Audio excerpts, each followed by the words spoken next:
So what I'm going to do today is provide you with a very brief vignette of some of the work that I've been doing in Ben Ebert's lab that kind of sits at the forefront of understanding the complexity, the genetic complexity of human diseases, in this particular case, human myeloid malignancies, and generating new models to be able to test drugs.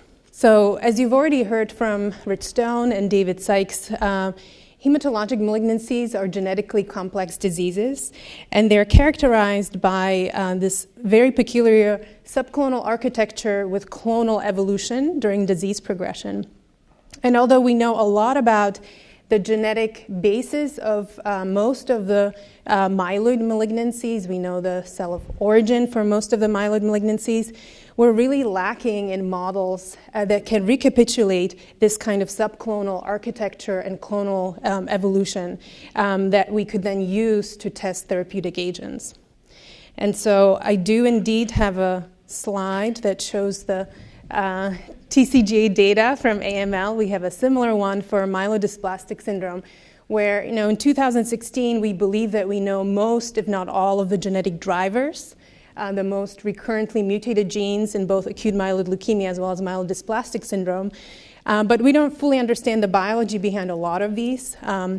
We have our transcription factors, epigenetic modulators, splicing factor mutations, and cohesin mutations. And part of the reason why we don't understand the biology or we don't know how to target them is because we're really hampered by the lack of models that would represent this genetic complexity that we see in patients. And so, historically, the scientific community has used a number of different in vitro and in vivo models to study their favorite disease, their favorite gene, or favorite pathway. In the world of leukemia, we have focused for decades on cell line models that grow on plastic and can be cytokine independent if you perturb them with a particular oncogene or loss of a tumor suppressor gene. We've studied extensively different genetically engineered mouse models. More recently, people have developed stromal scaffold models as well as PDX models. But as you can imagine, all of these models have their limitations. I'll just highlight the fact that there are very significant differences in the biology of oncogenesis between mice and humans, and particularly in myeloid disease, where a lot of the mutations we're seeing in patients are in epigenetic modulators, splicing and cohesin mutations, for example, that mediate long-range DNA interactions. You could imagine those will have very distinct outcomes in mice versus humans. And even though we can engraft, on a good day, up to 30 to 40% of AML samples in mice and PDX models, these don't really allow us to customize the genetic lesions that we're introducing and are based on the particular patient sample that we can get in. And so we set out to develop models that would be a little bit more faithful to both normal hematopoiesis as well as leukemia development. Thankfully for us, we do know the target cell of transformation in most myeloid malignancies, and so we wanted to target human hematopoietic stem and progenitor cells, still develop a model that would allow us in vivo to monitor disease progression, but most importantly, a model that would mimic this genetic complexity we see in human patients, and a model that would be easily customizable. So a way to dial in or dial out particular combinations of mutations. We wanted to develop a model that would be serial transplantable and, most importantly, amenable to pharmacologic testing. And so for this model, we have decided to use human CD34 positive cells. These cells are enriched for hematopoietic stem cells as well as myeloid progenitor cells. We have relatively easy access to this tissue. Using CRISPR Genome engineering, a new technology that has really revolutionized the way we do genetic engineering and molecular biology these days, we've developed a methodology to do this in a multiplex fashion to introduce multiple different lesions in these hematopoietic stem cells, transplant them into immunodeficient recipients, and follow them over time. And so this was our first kind of proof of concept experiment where we took umbilical cord CD34 positive cells. We introduced Cas9 nuclease, which causes double-strand breaks in particular genomic regions, and this is directed by the particular guide RNA. In this case, the guide RNA is specific for STAC2, one of the core components of the cohesin complex, very frequently mutated in both MDS as well as AML. We took the transfected cells, which in this particular case are green, plated them on semi-solid medium called methicellulose that allows growth of colonies out of a single cell, and then did target site amplification and sequencing of these colonies. And what we observed was that, in fact, most of the colonies that we picked had modification of the STAC2 locus. This modification was a particular deletion or insertion that was predicted to result in loss of function. It was out of frame, and for this particular guide, these were mainly deletions, but clearly there was a wide heterogeneity of lesions that were introduced. Great. So, we just discussed that leukemia and myelodysplastic syndrome are not diseases of a single gene, and that the whole goal of this project was to be able to recapitulate the genetic complexity that we see in patients. And so we set out to do this experiment, but now with pools of guide RNAs, and we nominated 11 genes for this pool, which are most frequently mutated in myelodysplastic syndrome and are predicted to have loss of function mutations. This pool also included a couple controls with mutations in splicing factors, which are not predicted to be loss of function, and that we would not expect to see expanded in a culture over time. We transduced our pools into umbilical cord blood CD34 cells, cultured them, again, sorted for the green cells, and examined examined first populations and then colonies to see if we had any targeting. And so what you see in these pie charts are unique indel types, insertions and deletions, that we observed for all of the genes. And so the big picture of the story is that we were indeed able to target every single gene that was in the pool. And as you can see, there is a unique pattern of modifications that was introduced by CRISPR, Cas9, at the genomic locus for each gene. And because I'm going to be using these pie charts for the remainder of my talk, let me just spend a couple minutes on these. So every single color in these pie charts represents a unique insertion or deletion that's unique in terms of its genomic location, its quality, whether it's a deletion or insertion, and its size. And as you can see, some guides, such as STAC2 in this particular case, give you a very homogeneous population of cells, and the double-strand break is repaired in one particular way, whereas guides for other genes can create a really nice heterogeneity of these indels. And this heterogeneity of indels is something that we will be using as genetic barcodes as we're following these cells over time as they get transplanted into animals. We next wanted to see whether on a single cell level we are actually able to target multiple genes in a cell. And so again, using the cells that I had described on the previous slide, by this time plating them again on methicellulose, picking single colonies and doing target site amplification and next generation sequencing, we saw that about 50% of our colonies were indeed targeted, and of those about 80% were targeted by multiple genes. And so what this table shows you are about 40 or so colonies that were targeted. Each column represents a colony, each row represents a gene that was targeted. And so you see we had a number of colonies that were targeted by in multiple different genetic loci, but also interestingly, it became quite clear that there were some genes, particularly I'm going to draw your attention to the ones on the top here, SMC3, ASXL1, and RONX1, which were always only targeted in a single allele, so they were heterozygous, as opposed to other genes, TET2, DNMT3A, EZH2, P53, NF1, or STAC2, which were either compound heterozygous or homozygous. And this very nicely correlates with what we see in patient data, where we never see loss of more than a single allele or mutation of more than a single allele of SMC3, ASXL1, and RUNX1. And so this zygosity that came out of a very short term assay, this 14-day culture on methylcellulose, really nicely represents the genetic data that we see in patients. Great. So I mentioned that the whole point of this was to create models that we could use to follow the subclonal evolution in vivo over time. And so we decided to use these cells and now go in vivo. And we first wanted to start with the first step in transformation in myeloid malignancies.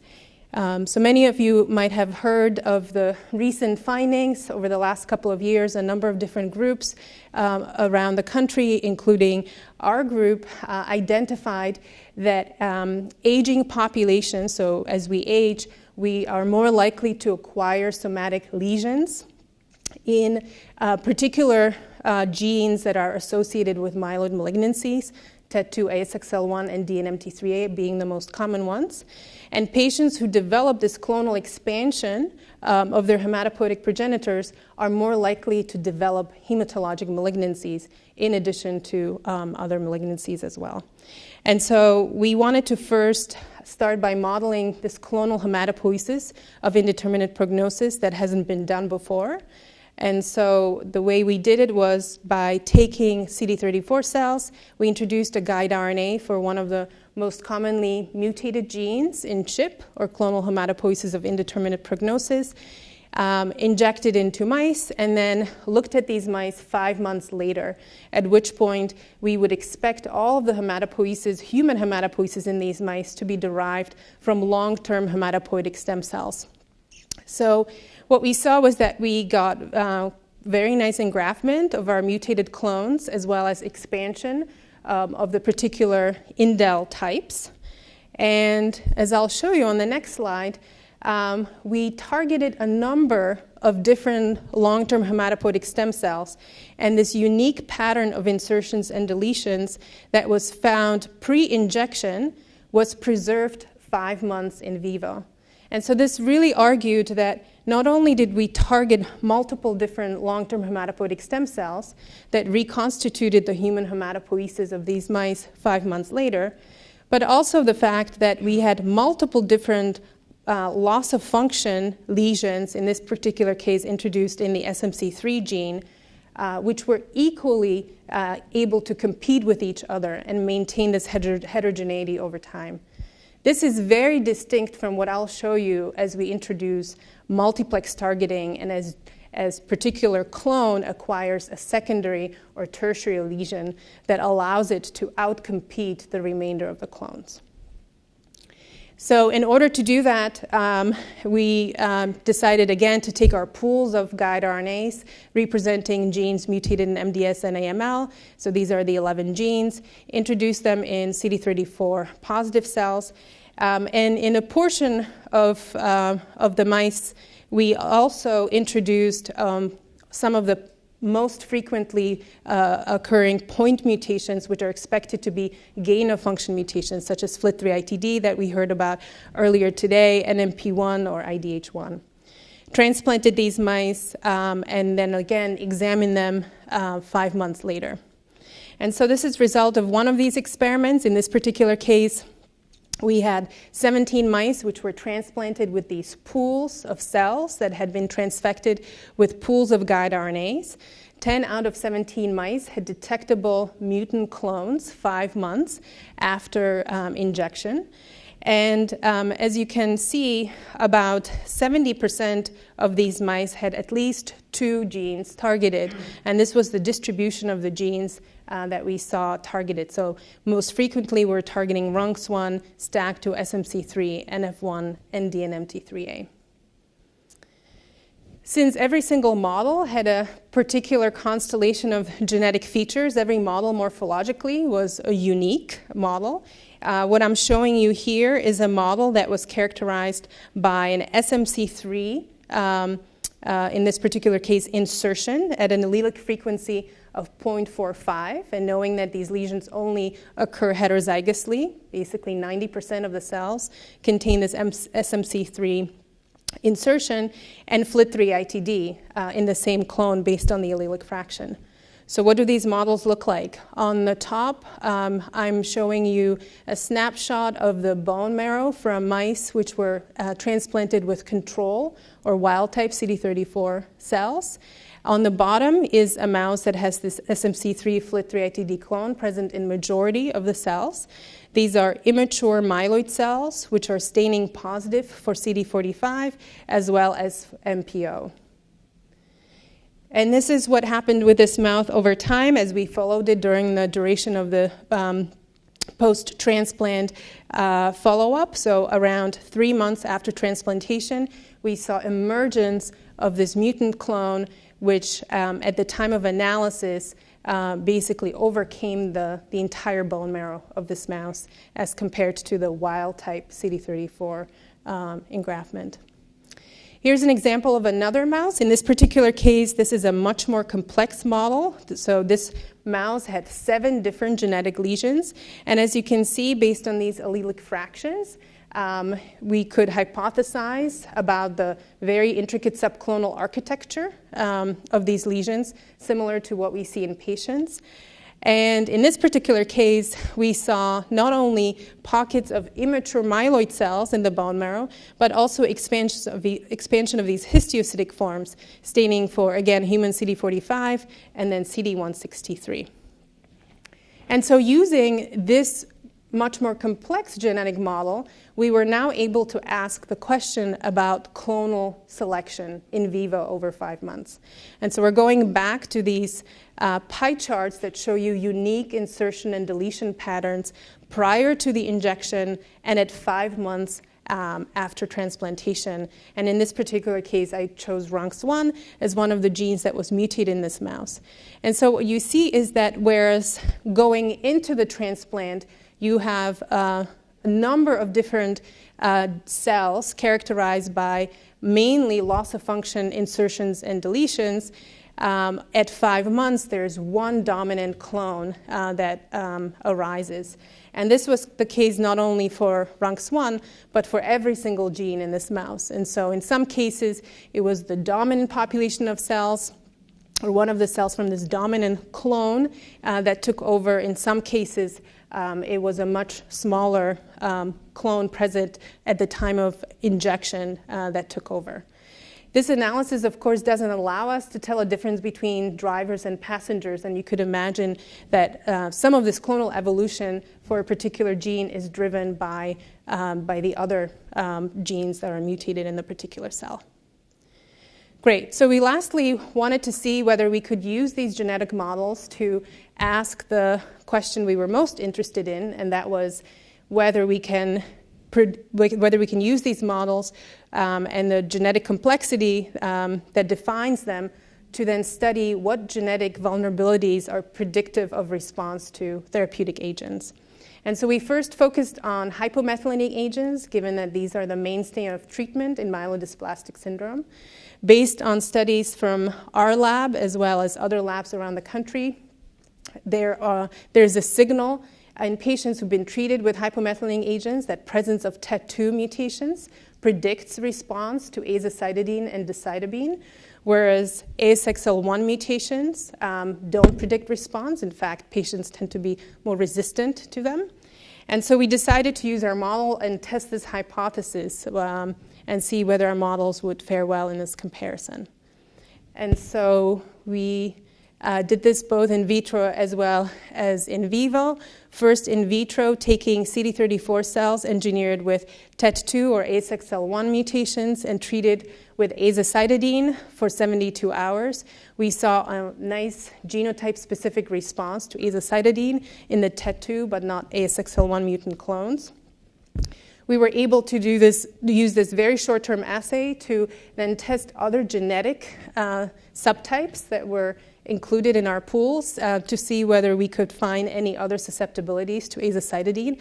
And in fact, we did see that SMC3 heterozygous clone also showed genotype-specific vulnerability to azacitidine, and that's something that is now being supported in patients as well.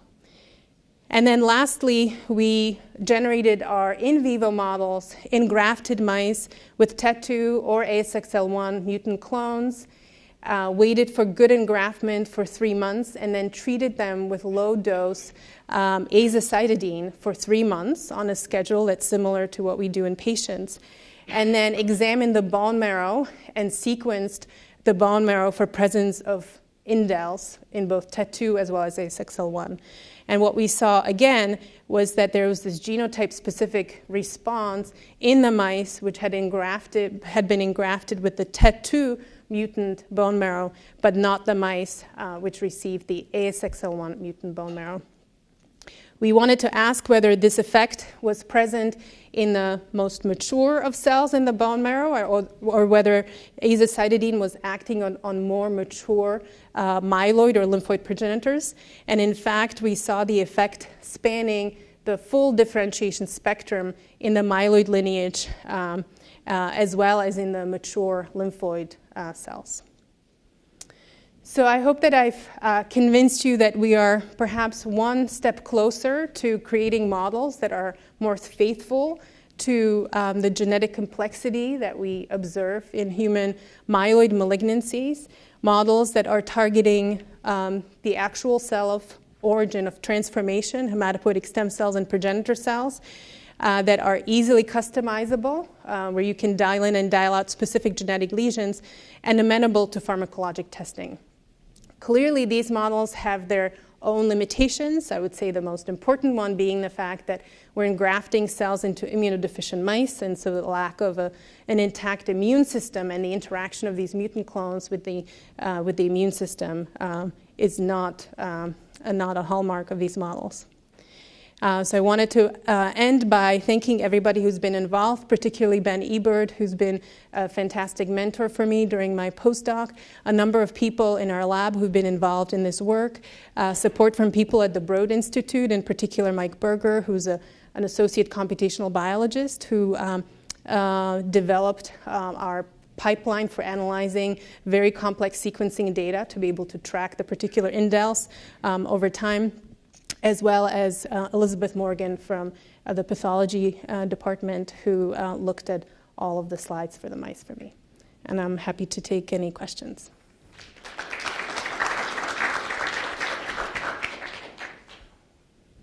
Great talk, actually. So I have more of a mechanistic question. Yeah. So you have both transcription and epigenetic factors, right? RUNX1, SMC3, EZH2, and all this. So is there any literature showing the RUNX1 dependence on SMC3 or EZH2 in regulating the transcription profiles? Because RUNX1 is a major driver in leukemias. And at the same time, does SMC3, which is not usually the promoters, but it's an enhancer protein, or it folds the chromatin, actually. So do you have any strong target gene dependent on RUNX1, which is highly activated in these leukemias? So those are both great questions. Actually, in my other life study, cohesin biology, so I'm very interested in the questions you asked.